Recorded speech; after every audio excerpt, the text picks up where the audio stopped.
Welcome to Cincinnati Soccer Talk, the podcast covering all things soccer in the Queen City. So get in touch, soccer fans. Email us at feedback@cincinnati-soccer-talk.com. Now, here's your host, Nick Suberly. Hey, what's happening, CSTers? Welcome to another excellent edition of Cincinnati Soccer Talk here on this fine Monday evening. We've got a lot to get to this week. Some big news that dropped today from FC Cincinnati. They have announced that Forrest Lasso is in the fold for 2019 for its inaugural MLS season. So we'll talk about that and what that means for the upcoming expansion draft here next week.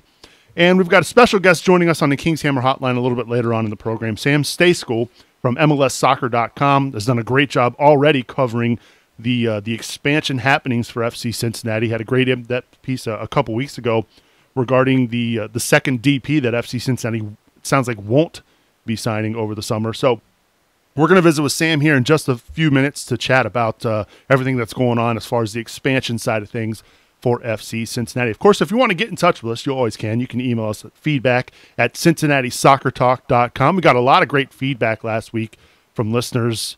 We had the debate. Boston kind of brought it up about whether or not Kenny Walker is a legend. So I appreciate everybody chiming in. We'll read some of those emails probably next week when we discuss that, because I think we're going to get some other news potentially about some other players for FC Cincinnati. But we want to hear from you. Feedback at cincinnati-soccer-talk.com. Of course, you can always get in touch with us on Twitter at Cincy Soccer Talk.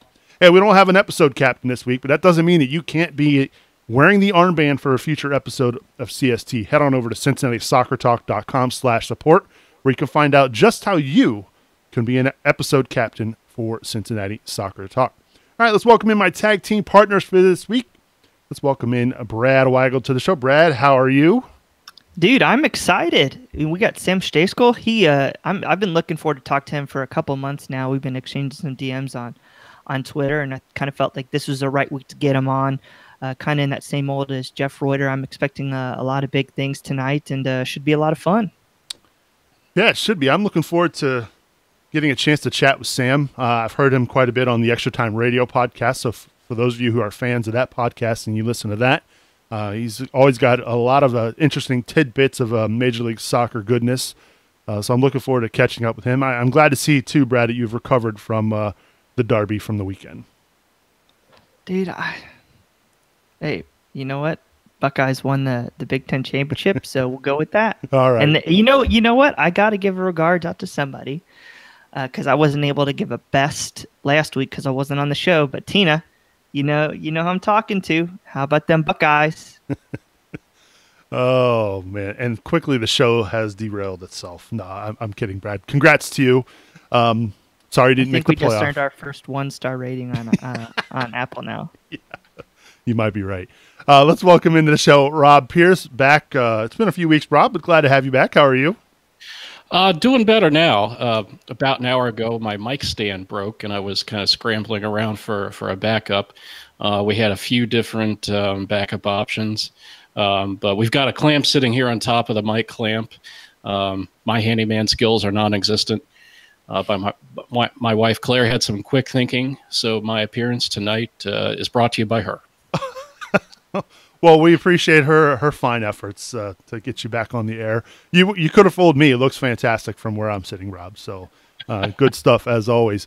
Brad kind of mentioned our best and worst. So Brad, why don't you start us off? What's your was that your best? Did you already kind of give it to us? No, I'm not giving you that yet. I'm going to start with my worst real quick, and it happened last week while I wasn't on again. Kenny Walker, because there wasn't too much bad this week, but Kenny Walker leaving, reportedly leaving to Indy. Tough loss. The guy brings an amazing attitude to the club, and he's going to be missed. Whether you call him a legend or not, he's going to be missed. He brings that to attitude, and sad to see him go.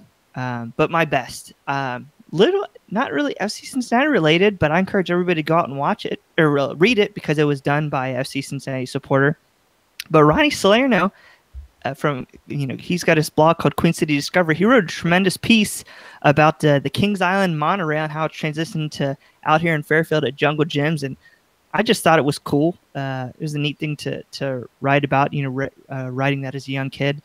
So I approached him to see if he wanted to start writing for us, and he said, we're not old, we're not defunct yet, so we're not in his wheelhouse yet, but I encourage everybody to go out and read it. It was really cool. That's great. Yeah, I rode that monorail when I was a kid there at Kings Island. So does that monorail actually operate there at Jungle Gyms in Fairfield? Believe it or not, it does. I think he wrote it in 2011, and it's still available for special events. Not necessarily open to the public, but you never know. Keep looking out, and you never know if the Jungle might open it once in a blue moon. Interesting. Very cool. Yeah, it's cool. Yeah, go and read it. QueenCityDiscovery.blogspot.com, I think. We'll make sure we link it in the show notes. Yeah. Make sure we get the right one. And you're probably right. It might be it, Brad. But no, Ronnie does a great job and always does a good job of telling some fantastic stories about the old things about Cincinnati. All right. So, Rob, your best and worst from this past week that was? Before I dig into my best, I did not know that Jungle Gyms monorail was an active working monorail. I just thought it was decoration. Mm-hmm. So I think the one out by you is. Yeah, the one out by you, I believe, is a decoration. The one in Eastgate's a decoration. Fairfield is operational. Yeah. All right. So my best is the Forrest Lasso signing. He was an instant fan favorite when he first signed on to the USL team last year, and his status just kept growing and growing, and he earned it on the pitch too. A USL Defender of the Year, and he was a rock on that back line. And we heard hints that it was coming, and I'm glad it's official now. It's a good move. Forrest and his family are from North Carolina, of course, but I hope they're starting to view Cincinnati as kind of like a second home, because we're happy to have him up here, and hope he stays for quite some time. My worst, I really don't have anything in the States, so I'll jump over across the pond. Here we go. Yep. And throw on my red tinted glasses. There was a great day of soccer in the Premier League yesterday. Two outstanding derbies. The second, of course, was the Merseyside between Everton and Liverpool at Anfield. And you probably know the moment I'm getting at if you saw the match. A bizarre goal at the end of stoppage time for Liverpool. Jurgen Klopp races onto the pitch to celebrate. But based on the announcer's reactions, you would have thought that he mooned the crowd or something, saying, "Oh, it's a disgrace." No, it's not a disgrace. He's just very passionate. He probably shouldn't have done it, but it's not a disgrace. And as a Liverpool fan, I love Klopp's passion, and that's all it was. He could be like Jose Mourinho there, sorry, Subs, and kick water bottles and throw tantrums and everything, but that's not the kind of manager he is. Well, he's fun. But let's put it this way, Rob. If Jose Mourinho ran on the field like Klopp did, would he not be getting absolutely killed right now? It depends. If it were for celebration, or whether it would be to chase down one of his own players and try to kick him in the backside. So to bring this back into FC Cincinnati real quick, which kind of coach do you think Koch is? Is he more Mourinho in the serious reaction, or do you think he's Klopp? Ooh, man. See, believe it or not, I think he is more in tune with his team, and if it calls for him to go out and run out to the middle of the field to celebrate a goal to fire up the people in the crowd, I think he would do it. I think you're 100% wrong. I don't No. think Alan Koch would never, ever run onto the field to celebrate a goal. Now, the only way he would run out on the field is if there's like a melee going on and it was probably near the bench. But I don't see him running out on the field to celebrate a goal. That's just me. Yeah, he's pretty stoic. The most emotion I've ever seen him display during a match was when Audie scored his first goal and then he raced over and gave him the bear hug. That was a great moment, but that's about the only bit of emotion I've ever seen from him during the match. I don't know. I think him and Johan got a little like fire in there. You know, they're not afraid to go after that fourth official, their center official. You know, I think the players respond to that stuff. Well, there's a difference between going to the fourth official and running out into the middle of the field at the center circle to hug your goalkeeper while the game is still being played. You know, there's a little bit of a difference there. So I'm not going to say that what Klopp did was a disgrace, Rob, but come on, you can't run onto the field like that. And I know he apologized, but come on, man. Yeah. Like I said, I don't think he should have done it, and he'll probably get a fine or something like that, maybe a 1-game ban or something like that. But as he should. Yeah, I love the passion. Yep, you can't deny that. I'll give you that. Speaking of passion, my best was I don't know how many of you have been watching MLS Cup playoffs here in 2018. The Eastern Conference was pretty much decided in the first leg. The second leg of the Western Conference semifinals, or Western Conference finals, I should say, was a fantastic match. Portland Timbers becoming the first team in the history of the MLS Cup to be the 5th seed and make it to the final. So congratulations to Giovanni Savarese, his first year at Portland. Look what he's done. I mean, that guy just wins. He just wins. He did it in the NASL with the Cosmos. Now look what he's doing here in Major League Soccer. And look, they played Atlanta to a 1-1 draw this summer, the only time they played in Atlanta this year. So this could be a very, very intriguing matchup coming up on Saturday for MLS Cup. The nice thing about this MLS Cup is it's going to be inside. And so you don't have to worry about cold weather like we have had the past 2 years in Toronto. So that won't even be a storyline, but it should make for a thrilling match. As far as my worst goes, I said it last week. Manchester United are just awful. And it's really sad when the team you drew to over the weekend fired their manager today. And Jose Mourinho is still employed. I don't get it. But you know what? I'm going to move on quickly because otherwise my blood pressure is going to go up. And yeah, my face is going to get even more red than it already is. So those are our best and worst. We'd love to hear from you, though. What were your best and worst for the past week? Feedback at CincinnatiSoccerTalk.com. As we mentioned, Forrest Lasso signed to Major League Soccer, officially announced today. He's the 2018 USL Defender of the Year. Had a tremendous year for FC Cincinnati. Played a ton of minutes, ton of clearances. It was a well-deserved honor. And I would think, if I ask you gentlemen here, this is kind of a no-brainer. We were not surprised one bit that he kind of made the jump to Major League Soccer. I'll start with you, Brad. Your thoughts? No, I think it's a great signing for FC Cincinnati. First reported by Jeff Reuter, and he was talking about where he fits into the roster, and he was saying that he might even fit into that supplemental roster, senior minimum salary roster spot. So I think for FC Cincinnati, it's a smart piece of business. For my money, I think Lasso had the ability to make the jump to MLS last season. He chose to come here. So I think FC Cincinnati is actually quite getting a good value for him, and he could have an impact next year. I could easily see it. I think he's got the speed. I think he's got the tackling ability. He's got the smarts. He's got the work ethic. So I'm happy for him, but this isn't a sentimental happiness. This guy gutted it. He earned it, showed up every single day, had 2 tremendous seasons, and I think I'm not going to say he's Aaron Long, who a couple years ago was playing in USL and now he was MLS Defender of the Year.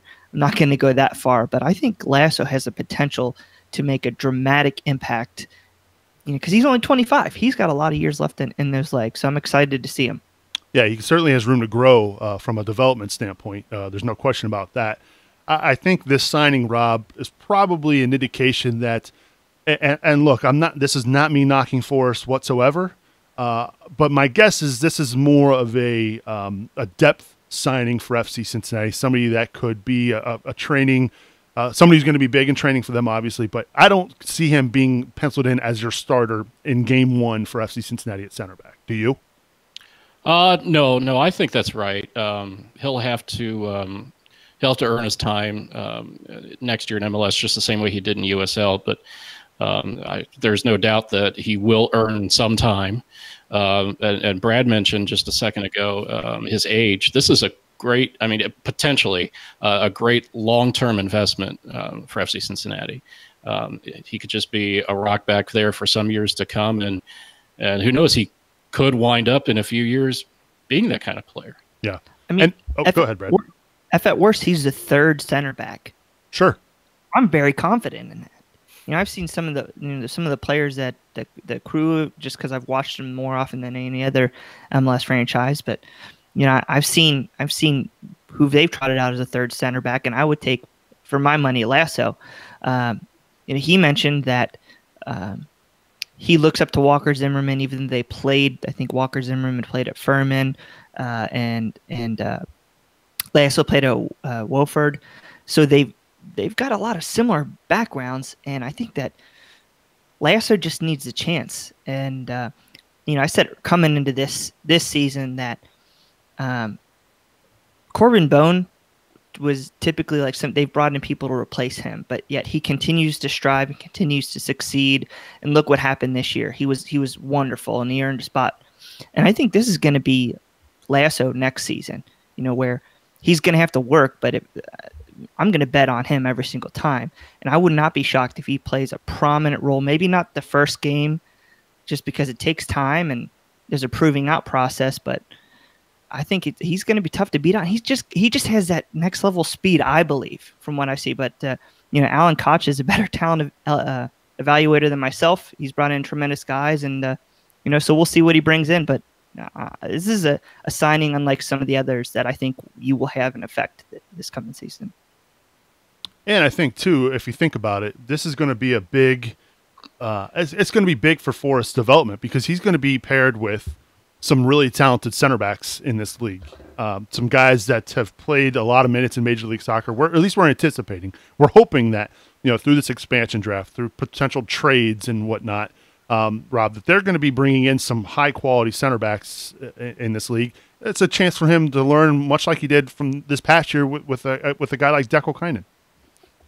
Yeah, that's exactly right. I know I did a article back sometime back in the spring on Dekel Kynan, and Forrest said that just the amount of knowledge he soaked up just in preseason training, it helped him tremendously. So there's a lot of stuff that he can learn from some of these veteran center backs. So that is the good news. Forrest in the fold for next year. We don't know how many more we will hear about as far as potential guys that were with the club in 2018 on the USL side that will be making the jump to Major League Soccer. My guess is we're probably going to hear more a little bit after the expansion draft next Tuesday. So, of course, I say that and watch FC Cincinnati go out and announce 3 of those guys this week. But so that was some good news. The other good news we got today from FC Cincinnati, or recently, I should say, over the past week, is that they have surpassed 18,000 season tickets, Brad. That's pretty remarkable. Yeah. I'm very excited about this, not just because it's another tremendous mark, but what it does for the club. 18,000 season ticket holders is a tremendous amount of cash right up the front for FC Cincinnati, especially when you've got a lot of stuff coming on the horizon. You've got the practice facility, which is a tremendous outlay of cash, the stadium, of course. So this, $18,000 in season tickets, that might help FC Cincinnati get across that line, maybe getting, I know Sam Stejskal said not that second DP, but maybe it might convince the front office to do that, or maybe they might be able to spend that full $2.8 million in discretionary TAM that allows us to get quality earlier than we might have thought. But also, it's forward thinking.